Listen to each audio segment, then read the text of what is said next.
My dear brothers and sisters in Jesus Christ, the service that we render to our brothers and sisters is the rent that we pay for our room here on this earth. The service that we render to our brothers and sisters is the rent that we pay for our room here on this earth, which means as long as we serve the brothers and sisters, then we have the eligibility to live in this world. Otherwise, when you are not able to serve the other people, we don't have the eligibility to continue to live in this world, my dear brothers and sisters. As we are Indians, if we are asked by someone, what is our greatest treasure? I think most of us will answer immediately, it is our family. It is our family from where we get the source of strength, the source of inspiration, my dear brothers and sisters. Though many times we have the lot of difficulties, struggles, ups and downs in our relationships with our family members, but yet the love, the bond that we have in between the family members is what is uniting us and making us to be together forever, my dear friends. So for the Indians, what is the greatest treasure is for the most of the families, it is, everybody says, it is my family is the source of my strength and the source of my inspiration, my dear friends. That is why even the Pope, they said that without the families there is no the church. The family is considered as the domestic church, my dear friends. And what is the definition of the family? Family, which means father and mother, I love you. The definition of the family is father and mother, I love you. But these days, most of the young people are telling to everybody, I love you, I love you, I love you. But they forgot to tell to their family members, to their father and mother, I love you. So, the family will be united when there is love, when there is bond. And today we see a woman, Martha, who loved her family, who made the family to come closer to God, my dear brothers and sisters. Once, two sons, they were working in abroad and they wanted to give the best gift to their mother. So on her birthday, they planned to give the best gift. So they searched everywhere to find the best gift, but they could not find. But one day in online, they found a special gift, which is a bird. And this bird is very special bird because this bird is able to speak 3 languages. You know, it can speak Telugu, it can speak Tamil, it can speak English. It can speak up to 6,000 words. And another specialty is, it also can sing. It can sing up to 100 songs. So they thought, for my old mother, this is the best gift. It will be a good company to her, good companion to her in her old age. And you know the price of that bird is $50,000, which means $50,000 means around 30 lakhs rupees for us. But they loved their mother, so they wanted to give the best. So they ordered, and on her birthday, the parcel came. But they did not tell anything about the specialities and so on. And that evening they called her and said, how is the bird? How is the gift? She said, good. Again they asked her, what is the speciality? Did you find anything speciality in that? Then she said, yeah, it is very tasty. More or less, it is like chicken, she said. What this woman did? The bird, she simply cut it and cooked and ate. See, that is $50,000. It can speak 3 languages, up to 6,000 words. It can sing 100 songs, my dear brothers and sisters. Now this woman, how do we consider? Is she a wise woman or a foolish woman? Wise one or foolish one? So that is why we read in the Bible, Proverbs chapter 14, verse 1 says like this. Every wise woman builds her house, but a foolish one tears it down. So today, Martha is asking us, are you a wise woman who is building your house? Are you a foolish woman who is tearing your house down? So in the family, we need the wise people, especially the women. What I told you the definition? I don't know, you must have forgotten. WOMAN, woman. Woman means wonderful, outstanding, marvelous, adorable, and nice person. So when the woman is wise, she is wonderful, outstanding, marvelous, adorable, and nice person. When she is foolish, then we don't know. So she will do like these things. So my dear friends, as we are celebrating the feast of Saint Martha today, we need to learn something about her. So I give you some 4 questions, 4 answers, something, some knowledge about her. Where she was living, what was her village name? Do you know? Martha's village name. She was living in the village called Bethany, near Jerusalem. And who were her siblings? She got 2 siblings. One is Lazarus, another one is Mary. And the third question is, where can we read about her in the Bible? Where can we read about her in the Bible? In the Gospel of Matthew, you don't find about her. In the Gospel of Mark also, you don't find about her. But in the Gospel of Luke, also in the Gospel of John, you can find about her in 3 passages. In Luke chapter 10, verses 38 to 42, you will read about Martha. And in the Gospel of John, chapter 11, from verses 1 to 53, you can read about her. Also, the chapter 12, verses 1 to 9, you can read about her. So 3 times. In the Gospel of Luke, 1 time. In the Gospel of John, 2 times, you can read about Martha. And the 4th question is, what she was famous for? What she was known for? Hospitality, very good. And Jesus was saying that, Martha, Martha, Mary had chosen the best part. So he is saying contemplation is better than the active ministry. So she is known for action. She is known for service. She is known for hospitality, my dear friends. Now, I would like to ask you a question. Are you more of Martha? Are you more of Mary? And maybe we need to ask also, are you like Lazarus? Are you like Martha? Are you like Mary? Are you like Lazarus? We need to ask ourselves. So coming to Martha, we can learn some lessons. Jesus loved Martha very deeply. The first point is, Jesus loved Martha very deeply. That's what we read in the Gospel of St. John, chapter 11, verse 5. Now Jesus loved Martha and her sister and Lazarus. So my dear friends, all of us know love is reciprocal. Love should not be always one-sided love. Love is reciprocal. When God is loving us, He also expects that we love Him back. Now Jesus loved Martha and her sister Mary and Lazarus very deeply. So also, the family also loved Jesus in the same way. They also loved Jesus very deeply. So the first lesson for all of us is, are we loving Jesus like Martha, Mary, and Lazarus? Because we know that Jesus is loving us.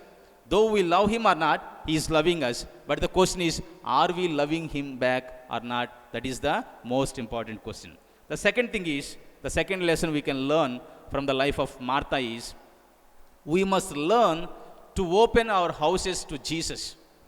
We must welcome Jesus into our house like Martha, Mary, my dear friends. You know, whenever He went to the Bethany, whenever He went to Jerusalem, so He was only staying in the house of Martha and Mary. It was almost His guest house. Almost His guest house. Maybe there is no count that how many times He stayed in their family. Also, some families are very good to welcome the priests, to welcome the nuns, to welcome those people who are working for God. But some families, they never invite. Those people who invite, the priests and the sisters and the people of God, they are like the house of Martha and Mary. Whenever I go to certain places, now I am in Hyderabad, but when I go to Guntur, there are 2, 3 families. I visit them very often. I don't know how many times I visited them also. In Kerala also, I visit 2, 3 houses very often, and I can't count. They are also like my guest houses. So our family should be a family who welcomes, who opens the door to welcome Jesus and his disciples, my dear friends. This is the second lesson. The third lesson is from the Martha: bring to Jesus all your complaints, all your worries, all your difficulties. If you see the first time we meet Martha in the Gospel of St. Luke chapter 10, there we read Martha was complaining. Martha was complaining about her own sister to Jesus, saying that, don't you care that I am working so much and my sister is sitting and listening to you? Don't you ask her to come and help me in preparing the food? So what she was doing? The first thing is she was complaining to Jesus. And secondly, also second time we meet her in the Gospels, we see when she met Jesus, she was saying that if you had been here, my brother would have not been dead. This is also another complaint.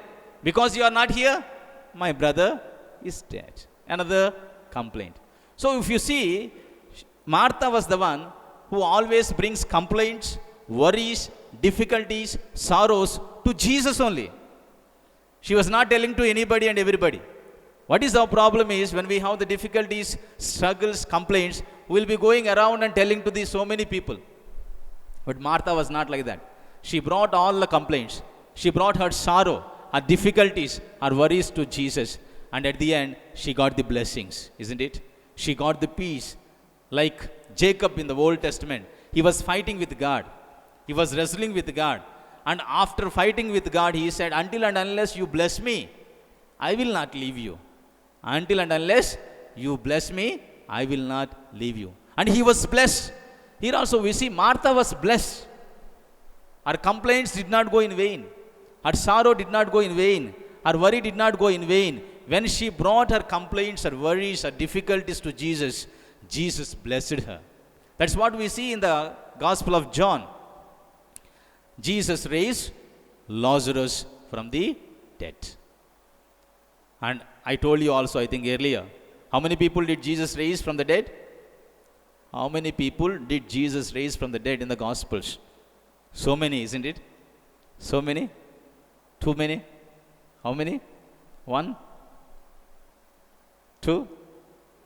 See, we have a question. 3 people. Only 3 people he raised from the dead. One is that widow's son. Another one is Jairus' daughter. And the third one is the Lazarus. And you know what is very good in this is that widow has only one son. Jairus has only one daughter. And this Martha and Mary has only one brother. One brother, one son, one daughter is always valuable, is always precious. That is why Jesus only raised 3 people from the dead. He could have done more, but he did only these 3 people, my dear friends. Why? Because Martha brought her sorrow, her worries, her difficulties, her complaints to Jesus. And at the end, she was blessed like Jacob in the Old Testament, my dear friends. And the fourth point that we can learn from her is, after raising Lazarus from the dead, we hear only 2 words which is written about Martha. Martha served. Only this much. 2 words. Martha served. Now this time, she was serving Jesus, not complaining about her sister. This time, she was serving Jesus willingly and lovingly, my dear friends. So these 4 lessons we have to learn from Martha, my dear friends. Now, the important lessons for all of us is, we need both Martha and Mary. I ask you a question now. Are you more Martha? Are you more Mary? We need both Marthas and Marys. See, we can never imagine if there are no Marthas in the church, because Marthas are the ones who are very active. For example, the choir group we have. Without the choir group, the mass cannot be served so well. And we have this cameramen. And we have the catechism teachers. We have the youth group. We have the people who serve in the hospitals. We have the people who help in the orphanages and the old age homes. These are all Marthas. Without Marthas in the church cannot do its service. We need Marthas. Also, we need Marthas in our homes, in our families. Without Marthas, because we need Marthas in the families to cook, to clean, to keep everything neatly. So without Martha, the church will not be active.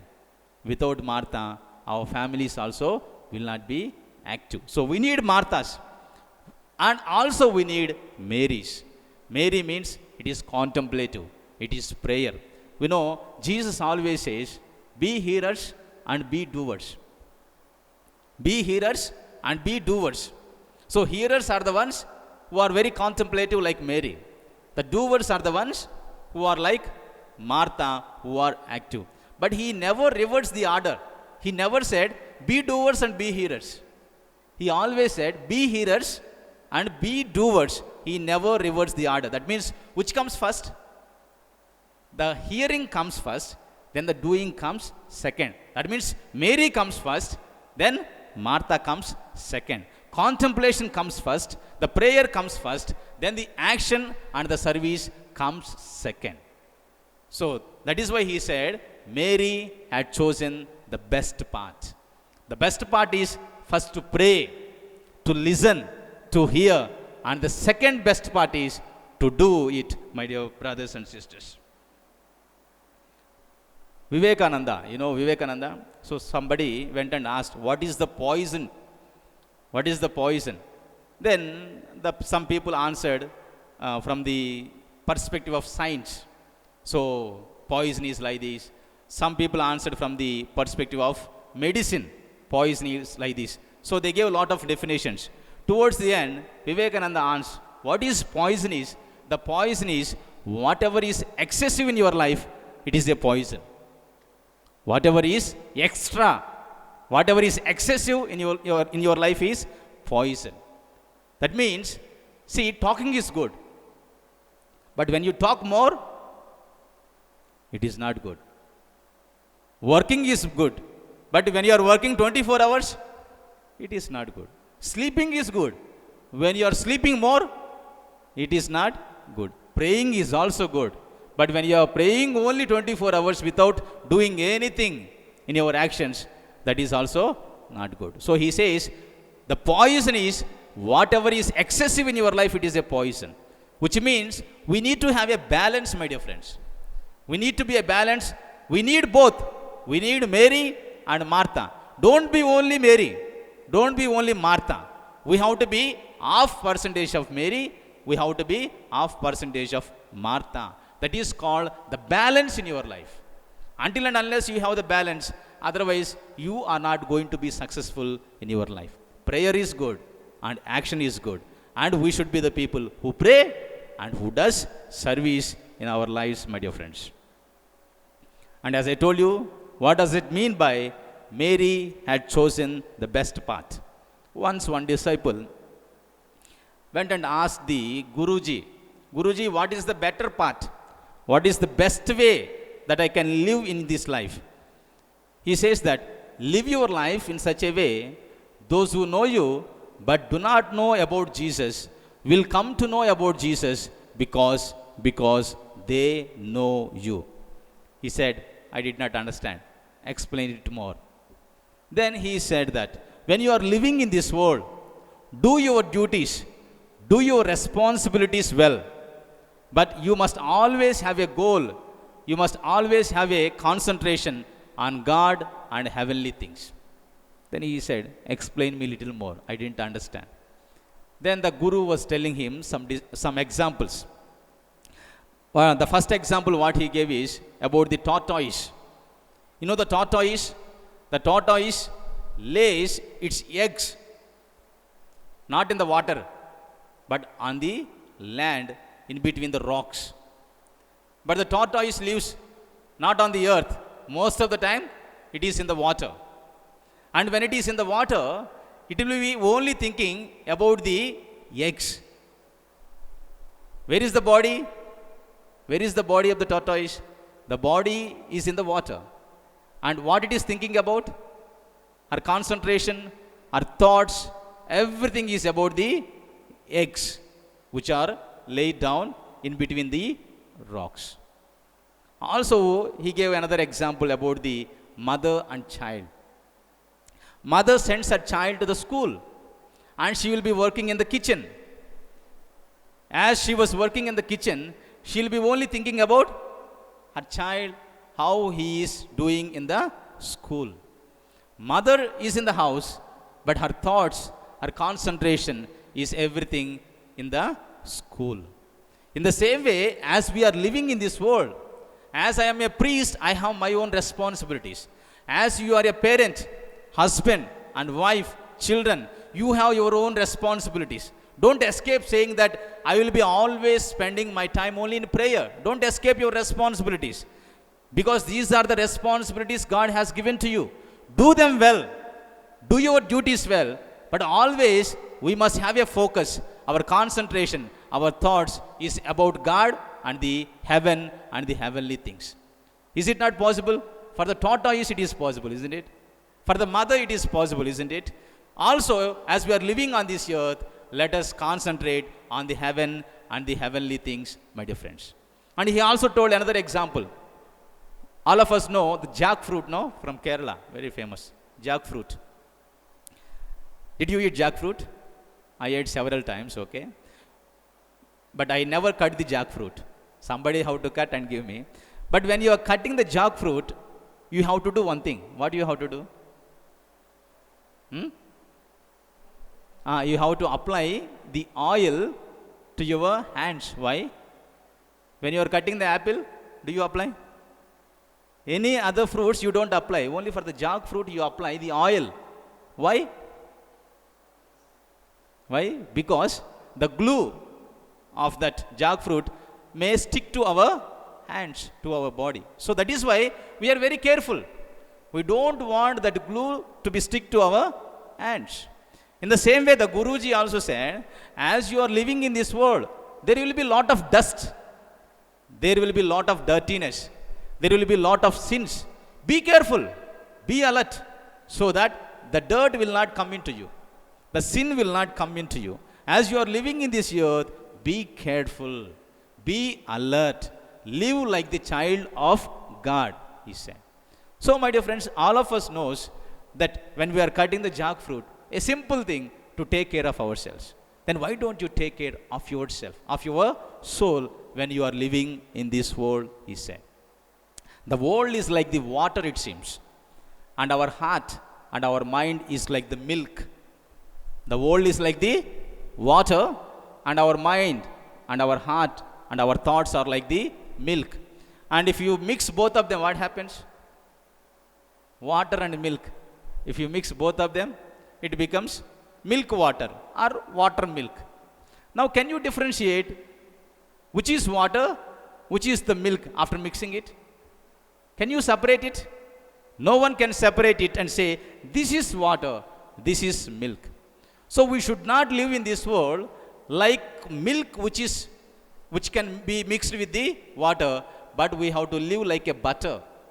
A lump of butter, you take lump of butter and keep it in the water, what happens? Will it be mixed? Even child can say, this is water and this is butter. We are able to differentiate and separate it and say. So in this world, we should not live like milk. We should live like a lump of butter, my dear friends. And the interesting thing is, from where the butter has come? From where the butter has come? It has come from only the milk. When? When it has come out? First you have to heat the milk and make it also little cool. Then you have to put some buttermilk so that it becomes the curd. And when you do the curd, it comes the butter out of the curd. See, the process is there, isn't it? So we should not remain like milk. The process, what are these process? This process is these difficulties, these struggles, these temptations, this kind of doubts and complaints will come into our lives. Only when you stand like Martha, when you stand like Mary, then you and I will become the butter.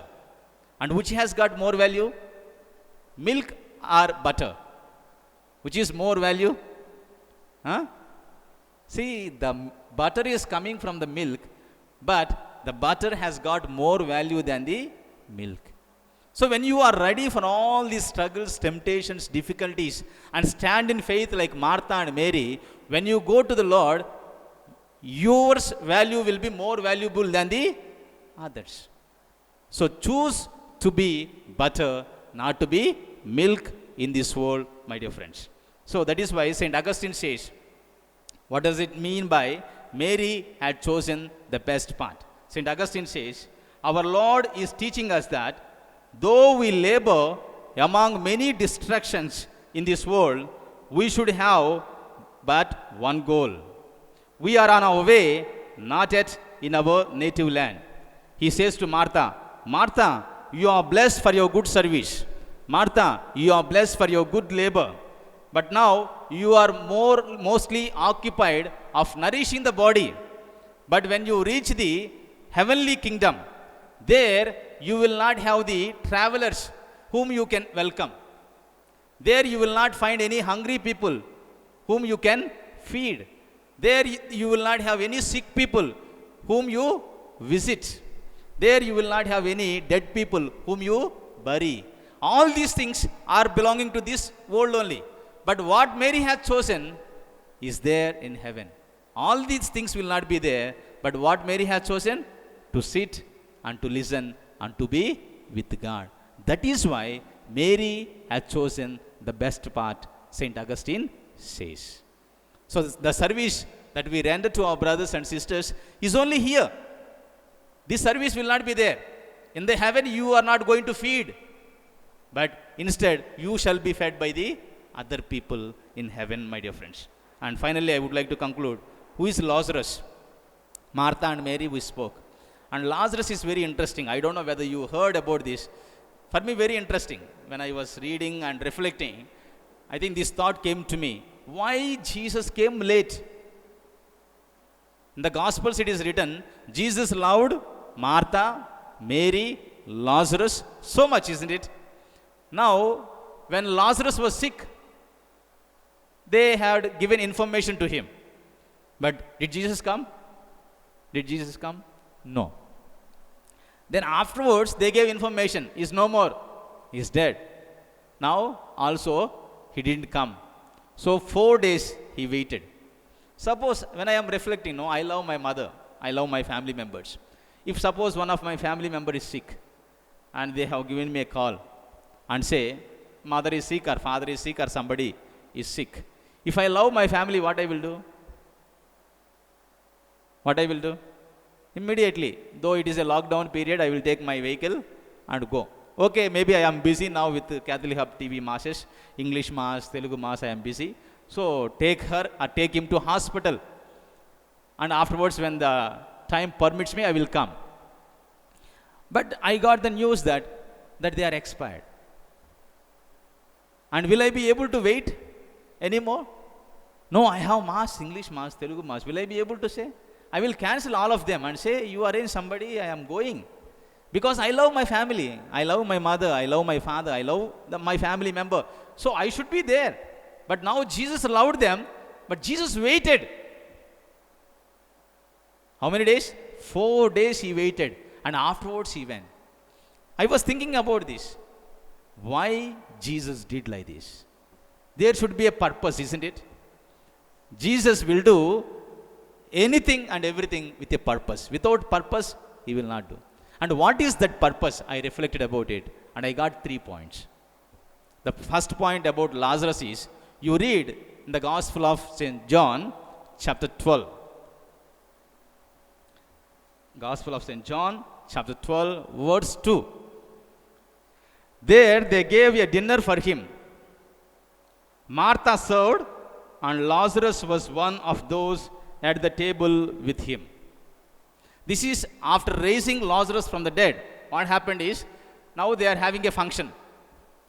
So Martha served, and there it is mentioned very well, and Lazarus was one of those at the table with him.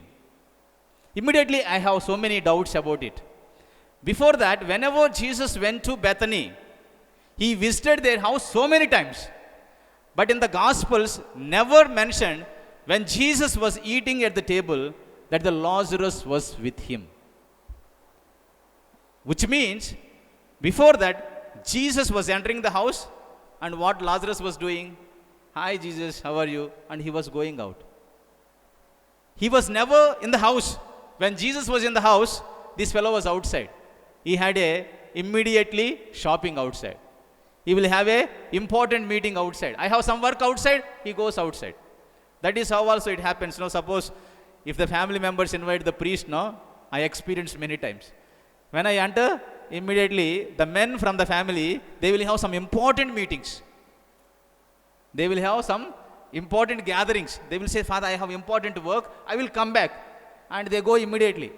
But they will come only when I leave the family. This is not what is happening now. Even before 2000 years, Jesus' time also happened like that. Jesus entering the home, this fellow is going out.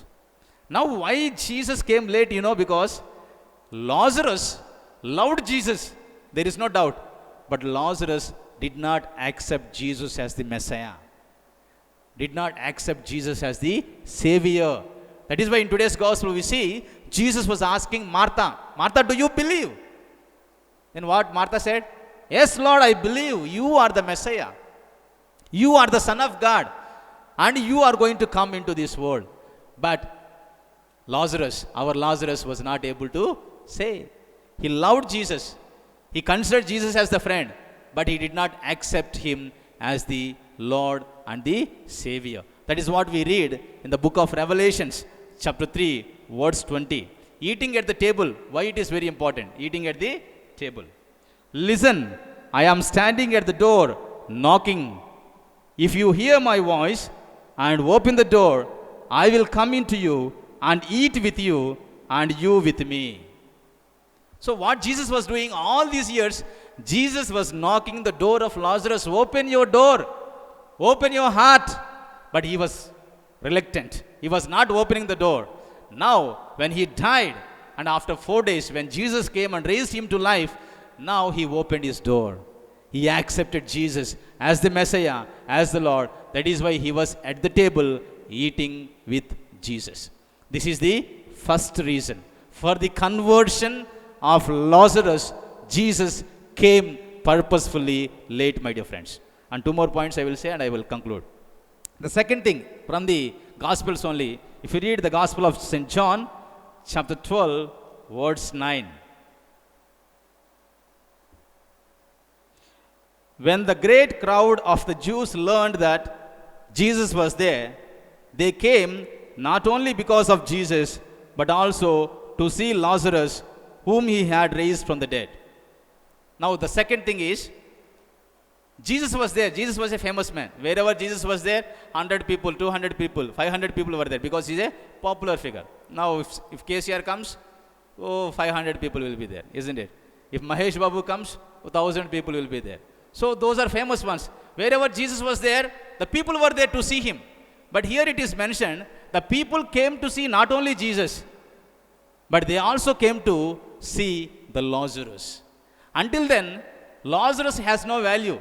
But now, suddenly, Lazarus became VIP, very important persons. He is also having the fan following. Many people are coming and watching the Lazarus. See, the first change is, he was a converted man. He accepted Jesus as the Lord and the Messiah. And immediately, the normal man became very, very important person. Also me, when I reflect about Lazarus, this one, if I am not a priest, nobody will respect me, isn't it? Nobody will respect me because many people, those who are outside, they have better knowledge than me. They know the better things than me. They have better degrees, better qualifications, and they are rich. But wherever I go, Father, good morning, good afternoon. Whatever function I attend, maybe there are some important people also. They are very rich, maybe, but they give a respect to the priest. Why? Because the priest is living for God.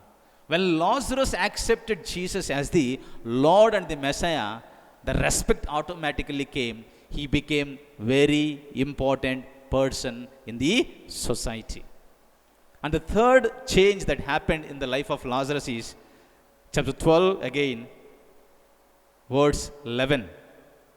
Since it was on account of him that many of the Jews were deserting and were believing in Jesus. On account of whom? On account of whom? On account of Lazarus.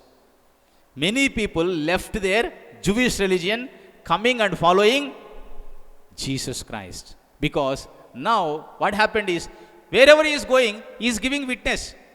He is giving testimony. I am the one who died, man. I was there 4 days in the tomb. And this man, Jesus, came and called by my name. And now I am risen. Because of his testimony, because of his witness, many Jewish people are leaving their religion and coming to believe in Jesus. See, first he changed, then he became a very important person, and because of him, many people are coming to know Jesus. That is why Jesus came purposefully late. So let us ask ourselves, am I like Martha? Am I like Mary? And am I like Lazarus? I see myself mostly like Lazarus. Until and unless I accepted Jesus, I was nobody. But once I accepted and became the priest, I became important person. And because of me, if one or two people are able to come to Jesus, that is the greatness of God. In my earlier priesthood, when I became priest and when I was working in one of the parish there, I was able to give 200 baptisms in single year, not children baptisms, adult baptisms. Mostly the Protestants came back to the Catholic Church. Because of me, if some people are coming back to Jesus, I am like a Lazarus. So also we need to evaluate ourselves today. Am I like Martha, Mary, and Lazarus? Let us pray. Saint Martha, pray for us that we might serve Jesus better and better in our lives. Help us to overcome the distractions and worries and the temptations, and to listen to his words and be present to him this day. Amen.